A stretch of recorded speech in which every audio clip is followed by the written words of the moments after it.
So I've decided to do one of these medal mad challenges again. The last one I did was a while back. It was during the training of my half a marathon. So this one is the strongest route, 100 miles, and the completion is within 120 days. And this is the other medal I was talking about, which I did for them ages ago. I remember seeing this advertised. This is how I discovered the company. I saw this medal advertised. I was like, OMG, I really want this medal. And at the time, I was training as well, so I was like, it's just perfect. So this year, I might actually do another of the marathons, which is half a marathon, I believe, length. But yeah, this minion is where I keep all my medals. That's not a medal, that's just the VIP thing when I went to see Iceland Kills. And then the resolution run. I think this was my first organised run that I actually did, and that was for the Stroke Association, which is basically a charity that helps support victims of strokes, and I think they look into research as well. But yeah, and this minion itself actually won in a claw machine. So today I'm going to be running to Wellington. I might actually run through Wellington's nature reserve. I can't remember what it's called now, but I've walked there before, so I might actually run it if it's... I think it's just literally just a straight route anyway. I'm going to have a look and then run back. If you didn't know, Wellington, if you've not watched any of my other vlogs a while back, Wellington really isn't that far from where I live. It's just literally you just walk through a canal. In this instance, running through a canal. But yeah, it's a very scenic route. So I am back. I've just been foam rolling, and it wasn't too bad. It was raining. When I walked out the door, it was raining, but I really couldn't bother to go back in to get my coat. So I was like, you know what? It's not that heavy, and it wasn't that heavy. So I walked to Wellington. I didn't walk to run to the nature reserve. I only got to I kind of took a side thing through like a slight field thing because there were sheep, and I'm obsessed with animals. But anyway, and then came back and then ran back to Stenson Bubbles, stopped there, and that's when it started to kind of get a little bit heavy. But I went and grabbed a coffee. By the time I came out, which was only a few minutes because I got a coffee to go, it died down again, and then eventually it stopped. So it wasn't too bad. Like, I don't mind running in the rain. It's just when it's like really really heavy, which I'm not a massive fan of, but it wasn't too bad to be fair. So it took me, so altogether it was 11.8 k, and it took me an hour and 10 minutes, and my pace I believe was 5.56, I think, from the top of my head. I think it was something around there, so not too bad. And I set a new PR for a 10k. So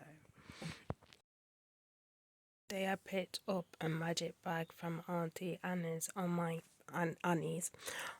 break. I couldn't film just because when I came back there was someone in the staff room anyway. But the last one I picked up from Auntie Anne's was when I was in Nottingham, and this one was such a variety. The only one thing I have literally left is one pretzel. But what came with it, with these like pretzel like stick things, I had them for breakfast this morning, and then it also came with a part of, which I've had before, of the pretzels that've got like cheese inside of them. I've had them before. I don't mind them, but they are a bit on the salty side. I'm somebody who doesn't really have that much salt. I don't really season with salt. So for me, I find it a little bit salty. But yeah, I had them yesterday. So yeah, this was more of like a variety. The retail for £4.99. So it's good value anyway, whatever you get. But I'm just saying this because the last one I had in Nottingham were literally just three of the normal standard pretzels. So yeah. So this afternoon I have a dreaded doctor's appointment, and that is for a smear test. I finally booked it. So basically I got the letter saying it was due, but I left it until I had what if you watched my other videos, that I was struggling with fatigue, and I wanted to kind of deal with that first before booking the appointment. And I finally remembered to book the appointment, so I'm gonna get that done this afternoon, and it's gonna be painful because I am no longer TMI, but this is truth, because the first time I had one, I was, active, so I was like, yeah, this doesn't even hurt you, you're all drama queen. The second time I did then feel the pain, but I know now this is going to be really, really painful because I am completely like, I am not even, how do I point it out? Not even playing. Sorry if that's too much. I don't want to actually say the word because of YouTube and stuff, but you probably guess what I mean by that term. So I'm completely like just not doing any activity like that, and it's been how many years as well, so I know it's going to be really painful, so I'm not really looking forward to it, but I definitely recommend that you do have it done because it is really important. I always think about the Jade Goody situation where I don't think she ever went for the smear test, ever. Basically, what it does is it spots out mutated cells, and then I think when they spot a mutated cell, because I think the test is every 4 years or every 3 years, but if they find mutated cells, then I think there's more investigation and they do another test, like close enough, I think it is. Like I'm not completely sure how it works, but it's a way of kind of spotting the early signs basically of cervical cancer. So it is highly recommended that you do get these tests, even though they are uncomfortable. It's not like an hour. You're not in there for an hour. Just it's just something that we have to do. Well, I say we have to do, as in you don't have to, but I highly advise you do. So I am back home. It actually wasn't that bad. It's probably because I did pray before. So yeah, it was still uncomfortable, but it felt how it felt the first time I had it done. So I hadn't needed to worry about anything. Anyway, I picked up a few stuff. So I picked up two of there's a pack that has two of the Chicago pizza, the mini pizzas, the pepperoni one, because that was on offer for £1. I picked that up from Iceland, and I also picked up these like faces from Iceland. They're not normal smiley faces. I don't know what creature they are. I can't remember now. And then I don't know if I mentioned this in a vlog. I might have mentioned this company before, but I found out the real reason as to why. So basically, there was a sweet shop in town. They were in the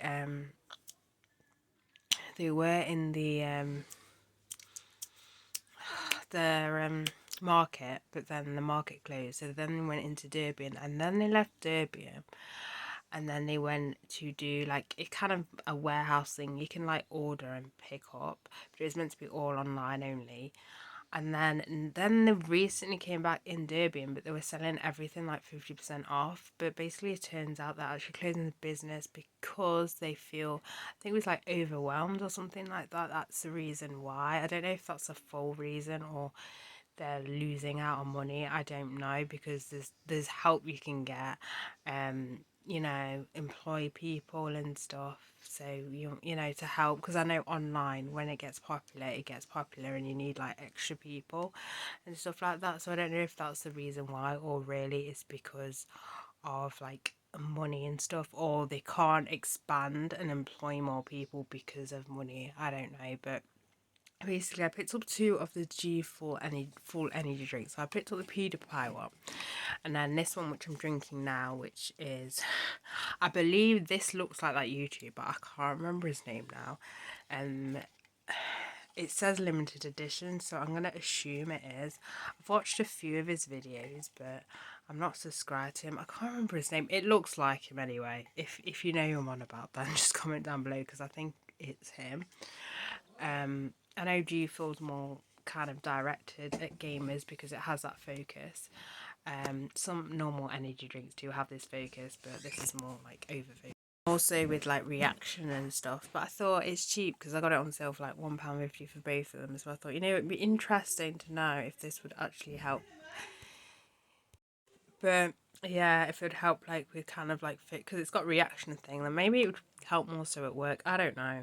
It's not like I'm gonna buy G Fuel all the time, because other than that shop, you can only get G Fuel online, and I just saw them and I thought, why not? This is peach flavour. I'm not a massive fan of it. It's a bit, I mean, it tastes like peach, but because I think it's natural flavourings, I don't know. Some flavourings taste better artificially, if that makes any sense. And then I picked up this book from Eagle Books, and this is Controlled by Who, Montgomery. It sounds like an interesting plot, so I thought, you know what, why not? There's another book which is actually cheaper online, which I saw in there, which I don't know whether to get it or not, because searching it up is quite controversial, just because it's kind of like heavily like racist language in it. Obviously in context, it's not out of context, but that's the kind of what's that word? Controversial thing around it. But it's kind of in context. But I might get it, I might not, I'm not sure yet. These were the faces I was on about earlier on, the teddy bear faces, because I'm a child.